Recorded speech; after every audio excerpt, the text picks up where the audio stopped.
Kom ons bid saam. Hemelse Vader, ons dank U vanaand dat dit deur U woord is dat ons 'n toekomsvisie het. Here, dat dit U woord is wat vir ons sê wat U vir ons gedoen het en wat U vir ons toeberei het. O liefdevolle Here, ons dank U vir U woord. En ons bid, Here, dat U woord vanaand waarlik 'n plek in ons harte sal vind. Here, vir die wat nog nie daardie werklike besluit geneem het nie, dat U woord hulle vanaand sal roep. Maar Here, ook vir ons wat geroep is en op verskillende plekke langs die pad gaan sit het. Here, vir al die van ons wat kamp opgeslaan het en dink ons het bereik. O Here, roep ons vanaand verder. Roep ons vanaand hoër op. Ons bid dit in Jesus naam. Amen. Geliefdes, ons vra U om vanaand saam met ons te lees vir ons skriflesing Markus hoofstuk 4. En ons lees vanaf die 33ste vers, 'n baie kort gedeelte vanaand, maar ek glo, tenminste ek skies tog, nie Markus nie, Lukas. Lukas hoofstuk 4. Baie kort gedeelte, maar ek glo 'n baie geseënde gedeelte. Lukas 4 vanaf die 33ste tot die 37ste vers. Net daardie kort stukkie. Lukas 4 vanaf vers 33. En in die sinagoge was daar 'n man met die gees van 'n onreine duiwel. En hy het met 'n groot stem uitgeskreeu en gesê: "Ha, wat het ons met u te doen, Jesus, Nasarener? Het u gekom om ons te verdelg? Ek ken u wie u is, die Heilige van God." En Jesus het hom bestraf en gesê: "Bly stil en gaan uit hom uit." En die duiwel het hom tussen hulle neergegooi en uit hom uitgegaan sonder om hom seer te maak. Toe kom daar verbaasdheid oor almal en hulle praat met mekaar en sê: "Wat vir 'n woord is dit, dat hy met gesag en mag die onreine geeste gebied?" En hulle gaan uit en daar het gerugte oor hom uitgegaan na elke plek van die omgewing. Mag die Here daai kort gedeelte aan ons harte seën. Geliefdes, kom ons kyk weer na die 36ste vers. Toe kom daar verbaasdheid oor almal en hulle praat met mekaar en sê: "Wat vir 'n woord is dit, dat hy met gesag en mag die onreine geeste gebied?" En hulle gaan uit. Dis die boodskap wat ek vanaand van die Here ontvang het om met u te deel.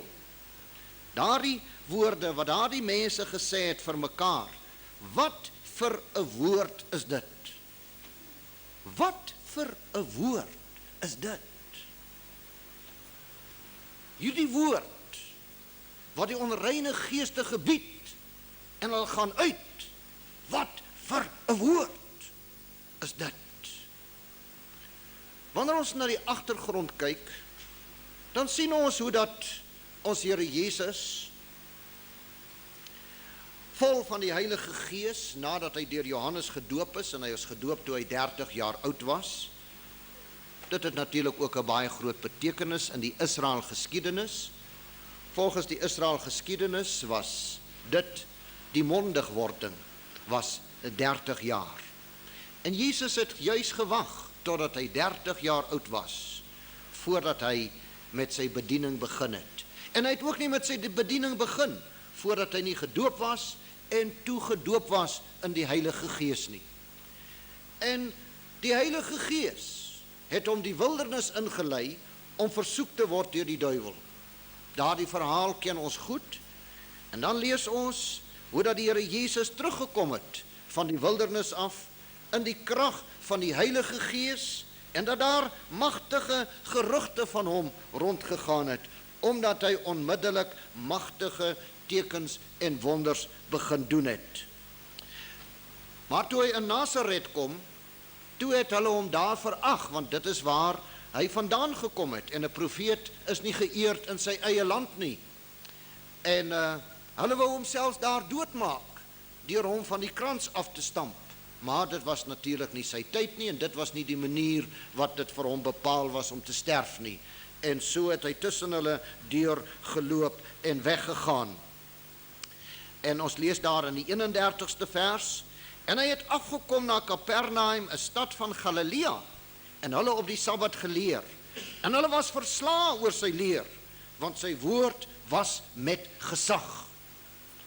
Nou ja, toe hierdie man nou met die onreine gees vir Jesus as het ware uitdaag, hierdie woord ha, amper 'n soort van veragting.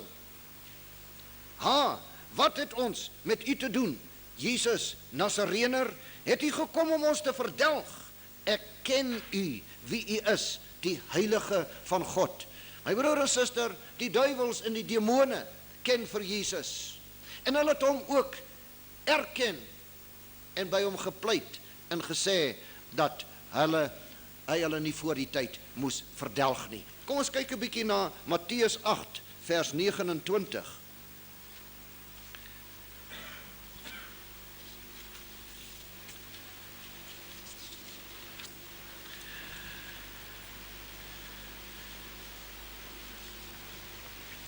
Dit is waar die Here Jesus by die besetene van Gadara, en volgens Matteus was daar 2 van hulle wat tussen die grafte gewoon het en baie kwaai was, sodat niemand daardie pad kon verbygaan nie. Sien ons in vers 28. Vers 29, en met een skreeu hulle en sê, wat het ons met u te doen? Jesus, Seun van God, het u hier gekom om ons voor die tyd te pynig? Daar sien ons ook hoe hulle uitgeskreeu het, maar as ons verder lees, hoe hulle aan hom onderworpe was. Maar my broer en suster, my boodskap vanaand is, wat vir 'n woord is dit? Nou, ons is te geneig tot helde verering. Ons is te geneig om mense en persone op 'n platform te sit en te vereer en op te kyk na hulle en te reken, wel, dis 'n besonderse persoon, ek is tog nie daardie persoon nie.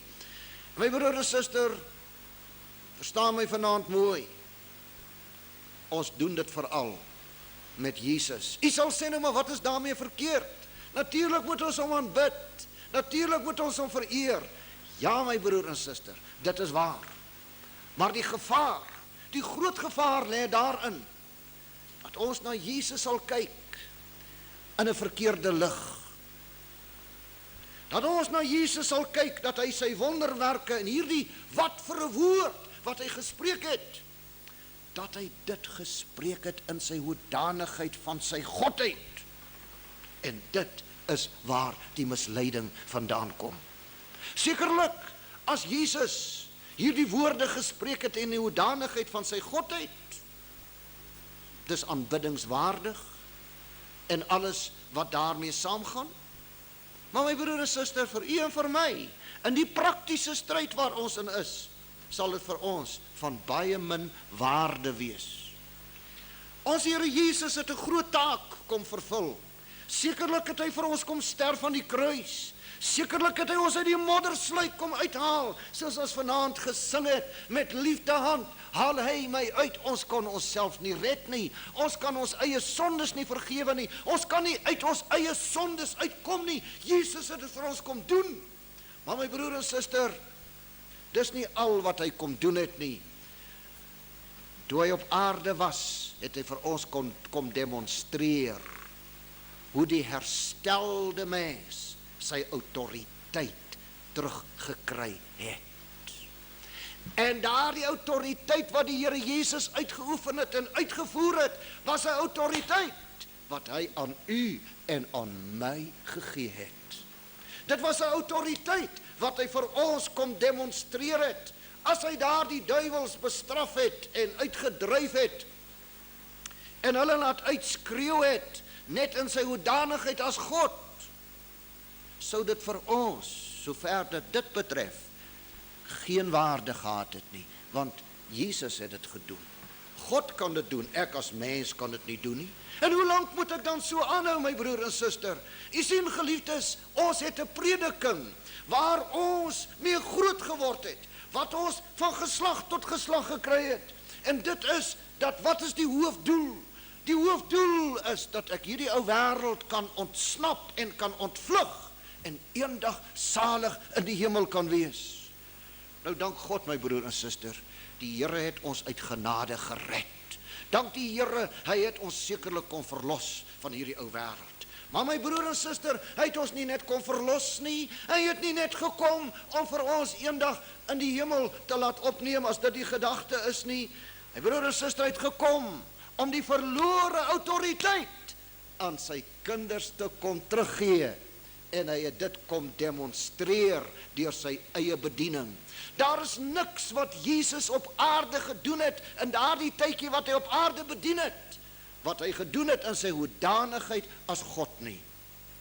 Ek lees vir u Johannes hoofstuk 5 vers 19. Jesus het toe geantwoord en vir hulle gesê, voorwaar, ek sê vir julle, die Seun kan niks uit homself doen, tensy hy die Vader dit sien doen nie, want alles wat hy doen, dit doen die Seun ook net so. Die Seun kan niks uit homself doen nie. Hoekom nie? Omdat hy sy eie majesteit en godheid en krag vrywillig neergelê het, om vir ons te kon demonstreer hoe dat ons moet lewe nadat ons gered is, nadat ons gedoop is, en nadat ons vervul is met die Heilige Gees, net soos hy gedoop was, en net soos hy vervul was met die Heilige Gees, dat hy eers gewag het, totdat hy vervul was met die Heilige Gees, sodat hy in die krag van die Heilige Gees, my broer en suster, al daardie magtige dade gedoen het, sodat u en ek dit ook kan doen, dat die woorde wat hy gespreek het, u en ek ook daardie woorde met dieselfde gesag kan spreek, en moet spreek. Geliefdes, ons is in sy plek tot die dag van sy wederkoms. Soos hy is, so is ons in hierdie wêreld.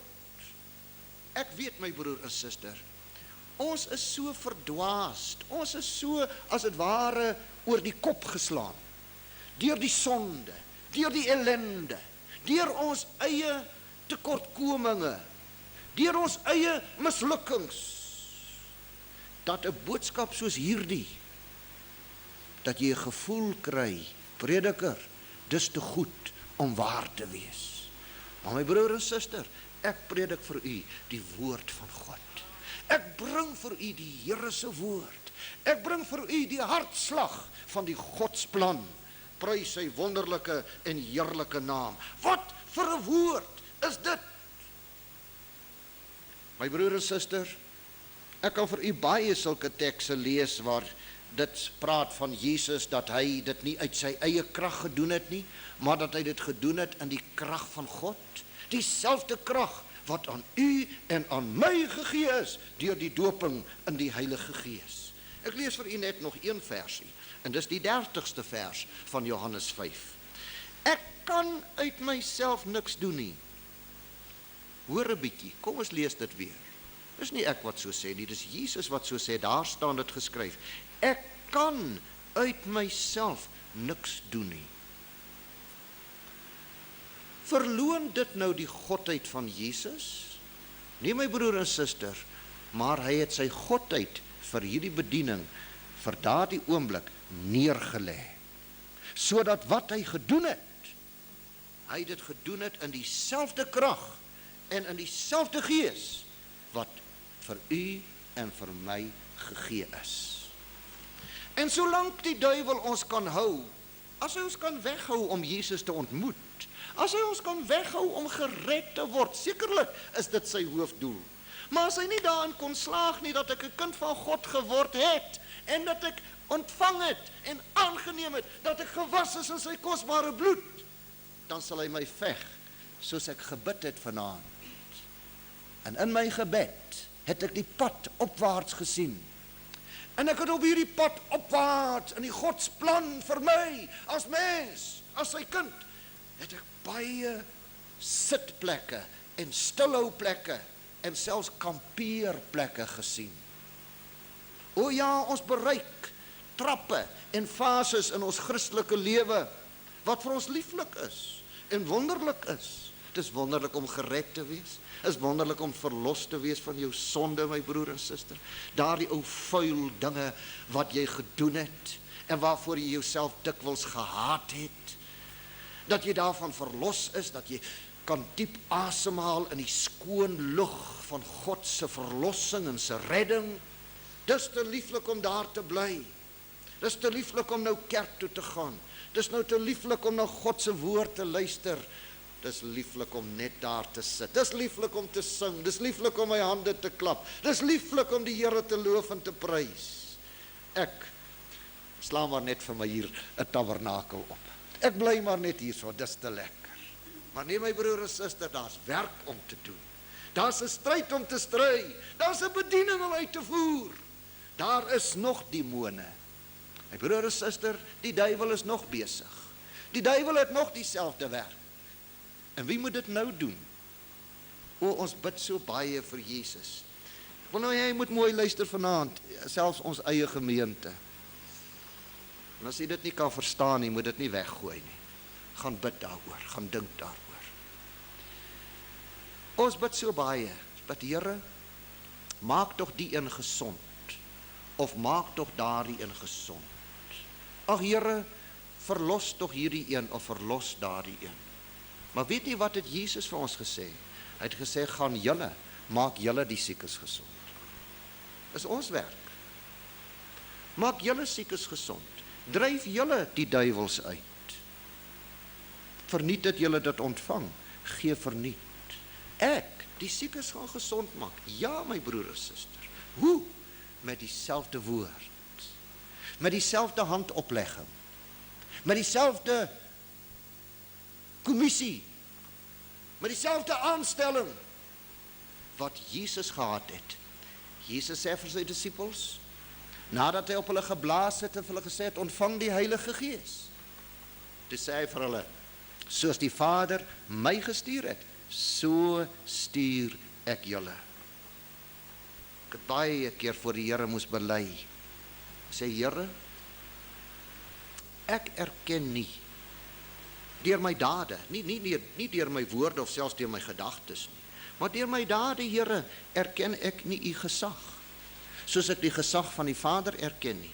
As die Vader u gestuur het, en u het sy werk gedoen, het hy vir u gesag gegee, en hy het by u gestaan, hy het u bediening bevestig. Nou Here, stuur u my, soos die Vader u gestuur het u dan nie gesag nie? Het u dan nie bevestiging nie? U sal sê, maar natuurlijk het Jesus bevestiging. Natuurlijk moet ek die Seun eer net soos die Vader. Sekerlik het die Seun net soveel gesag en mag as die Vader, dus ja.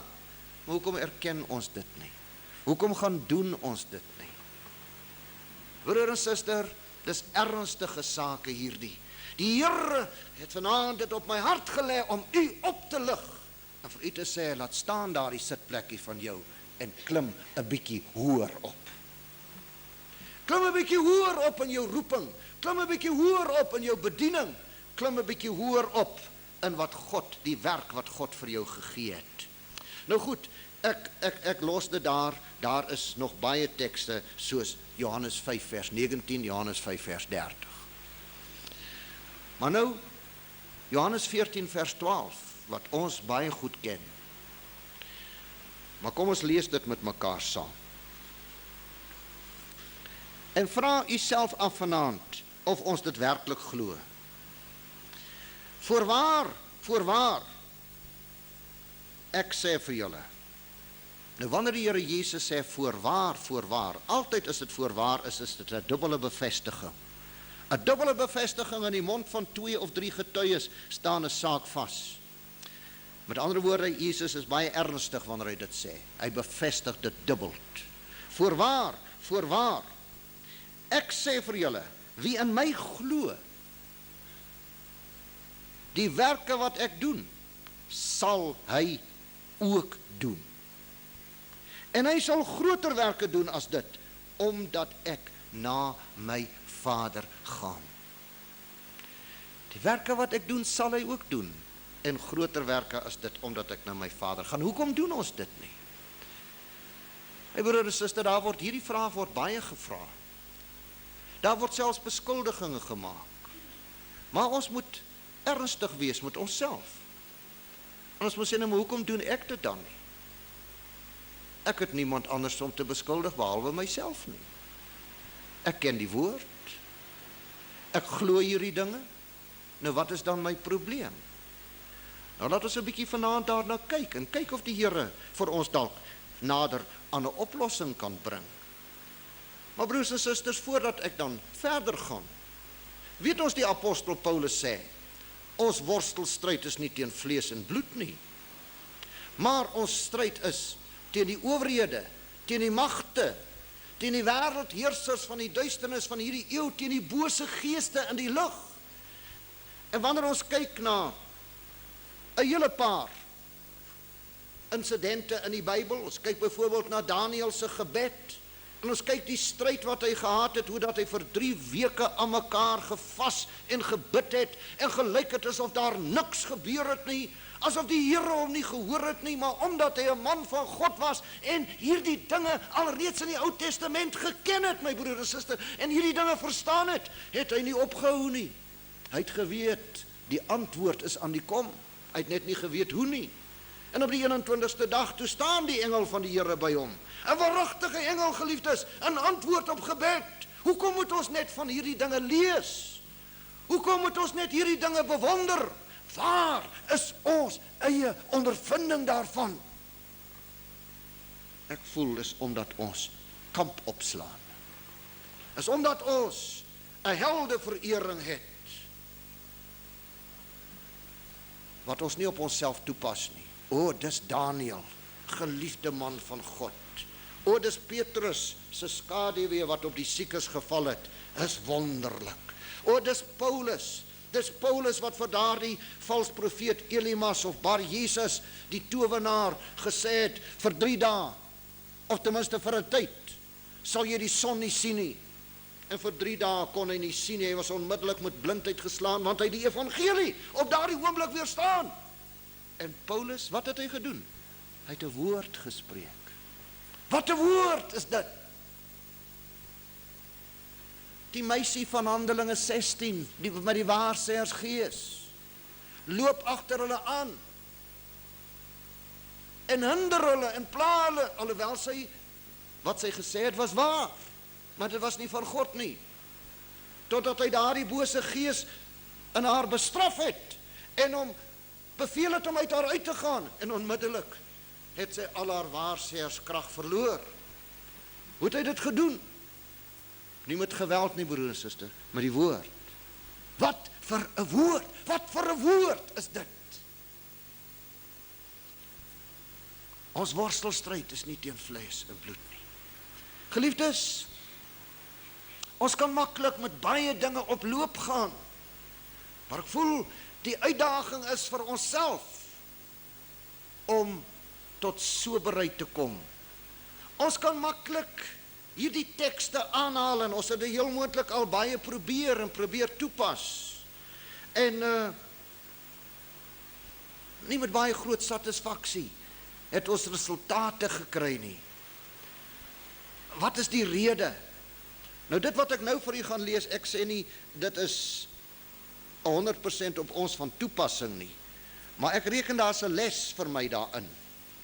As ek hier kyk na Handelinge 19, u sal dit ook dadelik herken, u wat God se woord ken, dis van daardie 7 seuns van Skefa, maar kom ons lees 'n bietjie van hulle. Ons begin by Handelinge 19 vers 11, en God het buitengewone kragte deur die hande van Paulus gedoen. God het buitengewone kragte deur die hande van Paulus gedoen. Hoekom net deur Paulus? Hoekom nie deur my nie? Hoekom nie deur u nie? Kom ons soek die geheim. En God het buitengewone kragte deur die hande van Paulus gedoen.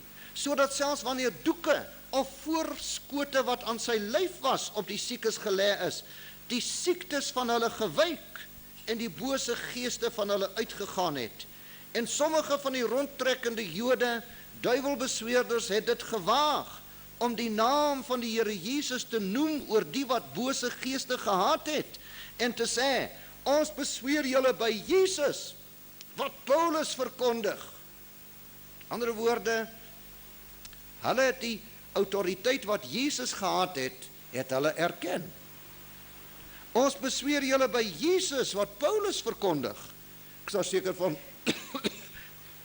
Paulus het vir hulle vertel, byvoorbeeld van hierdie gedeelte van hierdie man wat daar in die sinagoge uitgeroep het ensovoorts. Wat Paulus verkondig. Dit was sekere 7 seuns van Skefa, 'n Joodse owerpriester wat dit gedoen het. Maar die bose geeste het geantwoord. Luister nou, die bose geeste het geantwoord. En ons het gesien al hoe bose geeste praat. Hulle het met Jesus gepraat. Hulle het met Jesus gepraat in die sinagoge. Hulle het met Jesus gepraat toe hulle daar uit die grafte van Gadara gekom het. Maar die bose gees het geantwoord en gesê, Jesus ken ek. En van Paulus weet ek. Maar julle, wie is julle? Toe spring die man in wie die bose gees was op hulle en oormeester en oorweldig hulle, sodat hulle nakend en gewond uit daardie huis gevlug het. En dit het bekend geword aan al die Jode en Grieke wat in Efese woon, en vrees het op hulle almal geval, en die naam van die Here Jesus is groot gemaak. En baie van die wat gelowig geword het belydenis kom doen en hulle dade bekend gemaak. En baie van die wat met towery omgegaan het die boeke bymekaar gebring en voor almal verbrand.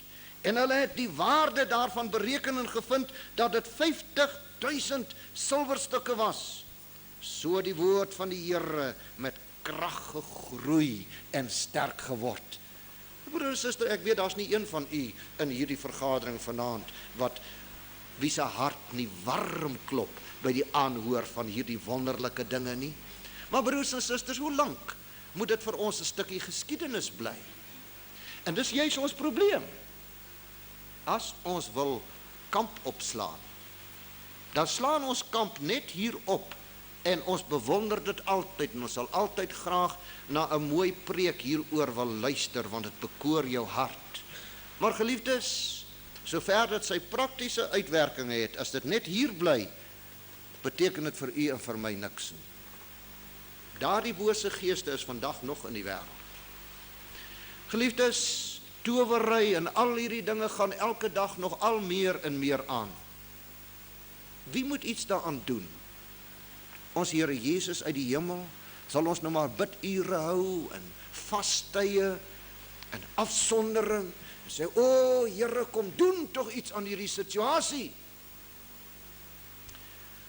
Ja, my broer en suster, as ons dan self ons plek ook vol staan wat dit betref. As ek dan kyk, maar ek is sy hande, ek is sy mond, daardie woord gaan nie nou uit die hemel uitkom nie. Daar gaan nie 'n engel kom nie. Daardie woord moet uit my mond uitkom. My hande, waar dit nodig is, moet op daai persoon gelê word. Dit moet hier vandaan kom.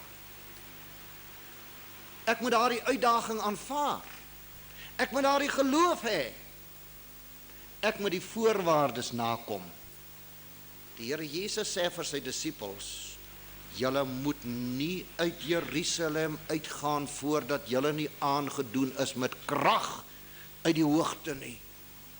Julle moet dit nie waag om uit te gaan nie. Want sonder die krag, dieselfde krag wat ek daar uit die woestyn uit mee gekom het, en toe dinge begin roer het, oral waar ek gegaan het, en die duiwels uitgeroep het in die sinagoge, en uit die grafte van Gadara, dis daar die krag. As ek nie daar sonder my bediening kon begin nie, waar is julle? Geliefdes, is ons nie baie agterloosig aangaande die Heilige Gees nie? Is ons nie baie agterloosig aangaande die krag van God nie? Maar broers en susters, daar is nog meer. Wat vir 'n woord? Wat vir 'n woord is dit hierdie? Ons kyk daar weer na Lukas 4 vers 32. En hulle was verslae oor sy leer, want sy woord was met gesag. Ons kyk na Matteus 8 vers 16.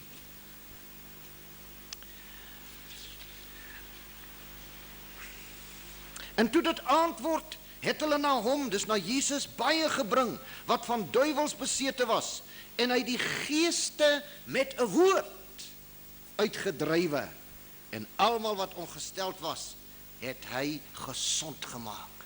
Hy het die geeste met 'n woord uitgedrywe. Ons kyk na Markus 4, vers 39. Dis een van die mooiste skrifte vir my hierdie, maar ook een van die mees uitdagende. Markus 4, vers 39. Dit is waar Jesus en sy disippels in die skuit in die storm was, en dit gelyk het asof hulle sou vergaan. En sy disippels hom as het ware verwyd het, dat hy nie al lankal opgetree het nie. Nou vers 39, Markus 4. En hy het opgestaan en die wind bestraf en vir die meer gesê, swyg, wees stil. En die wind het gaan lê, en daar het 'n groot stilte gekom. Toe sê hy vir hulle, waarom is julle so bang? Hoe het julle dan geen geloof nie? En 'n groot vrees het hulle oorweldig, en hulle het vir mekaar gesê, wie is hy tog dat selfs die wind en die meer hom gehoorsaam is? Geliefdes, dis 'n baie bekende gedeelte uit die Bybel vir elke Christen. Dis 'n pragtige ding, daar's pragtige preke al oorgelewer. Maar die kollig, die fokus is op Jesus. Dis daarom wonderlik dat hy vir daardie wind en daardie storm kon sê, swyg, wees stil. Onmiddellik is daar 'n kalmte, onmiddellik gaan lê die wind. En onmiddellik is die see glad soos 'n spieël.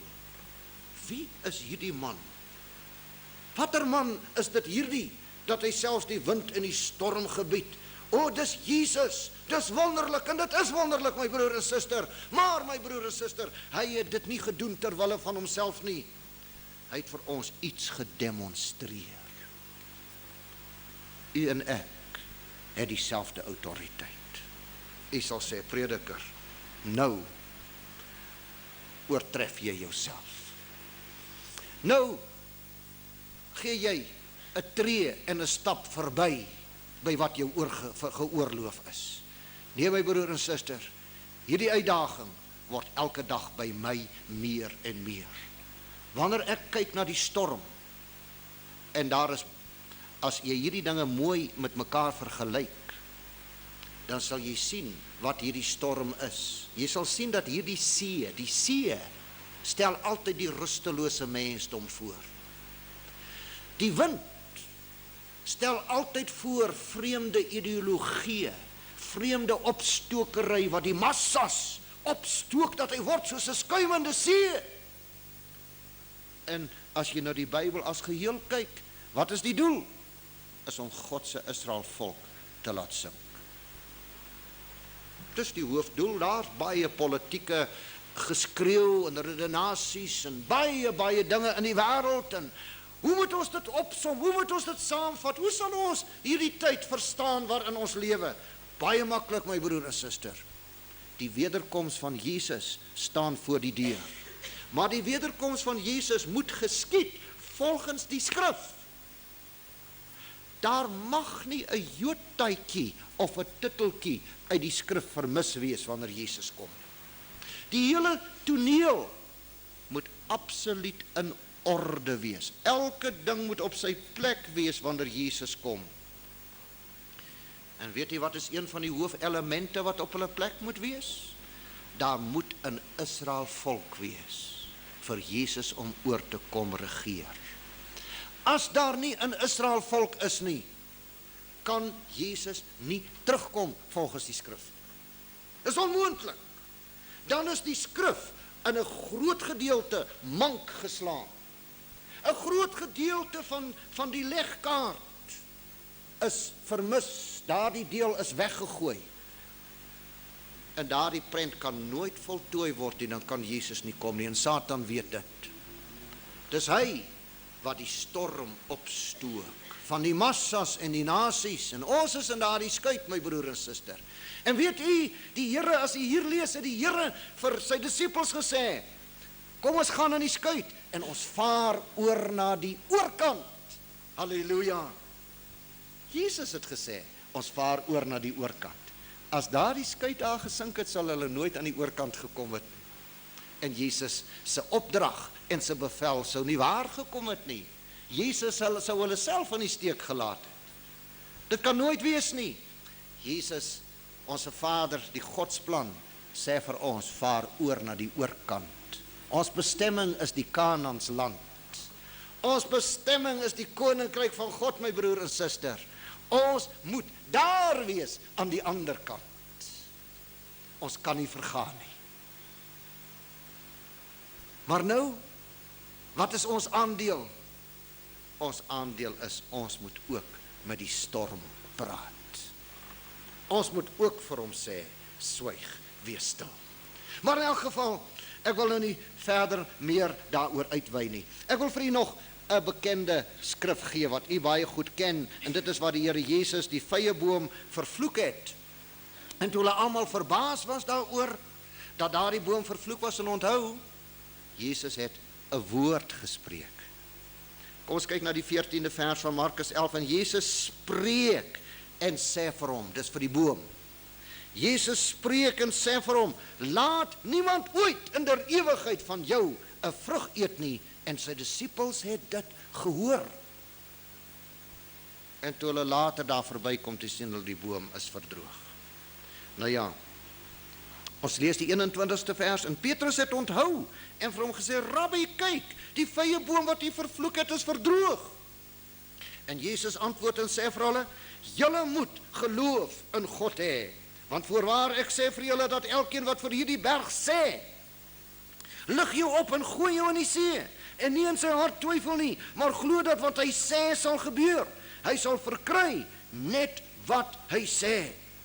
Daarom sê ek vir julle, alles wat julle in die gebed vra, glo dat julle dit ontvang, en julle sal dit verkry.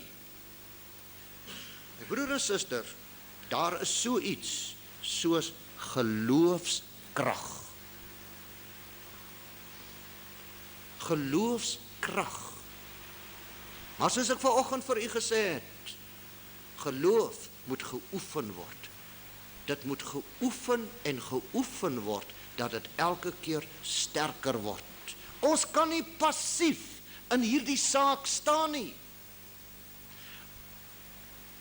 Nou ja, maar ons moet ook versigtig wees. En daardie versigtigheid sal ek, lyk vir my, mee moet afsluit. Maar ek wil net vir u hê dat u onthou, Josua, op daai stadium in Israel geskiedenis, sy geskiedenis sê vir die son en die maan en die sterre, staan stil. Want die geveg was nog nie klaar nie.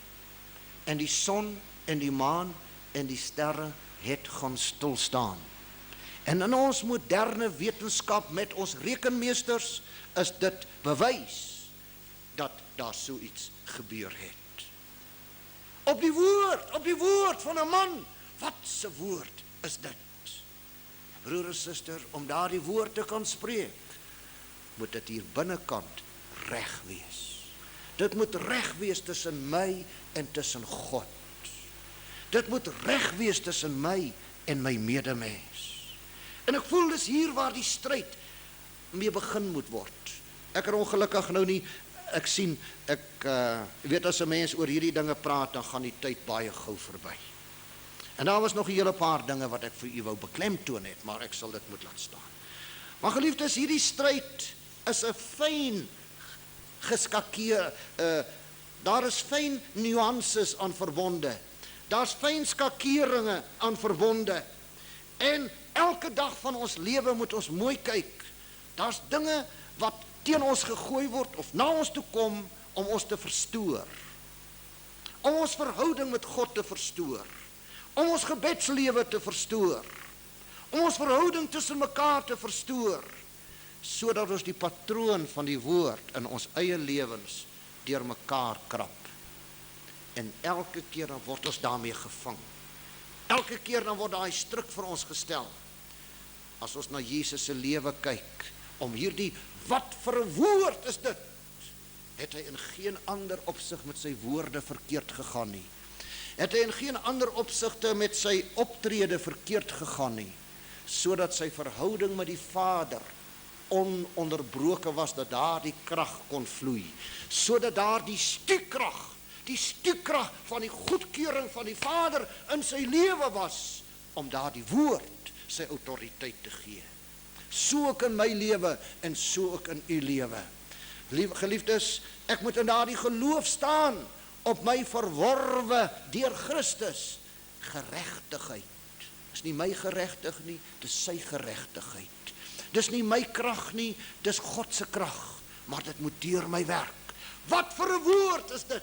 Wanneer ons hierdie saak regmaak, dan sal ons dieselfde woord spreek en ons moet dieselfde woord spreek en dieselfde resultate sal volg. Want Jesus het gesê, voorwaar, ek sê vir julle, hy wat in my glo, die werke wat ek doen, sal hy ook doen. En groter werke as dit sal hy doen, omdat ek na my Vader gaan. En hy is daar aan die regterhand van die Vader om dit wat ek hier sê, dit wat ek hier uitoefen, te bevestig en te waarborg en te onderskryf en te onderskraag, terwyl ek en u die stryd hier op aarde stry. Dis 'n stryd, my broer en suster, dis 'n werk om te doen, is om die magte van die bose te verbreek en te oorwin en te oorrompel en aan hulle en aan owerhede en magte te bewys en te demonstreer dat God sy kinders herstel het in dieselfde autoriteit waarmee hy oorspronklik geskape is.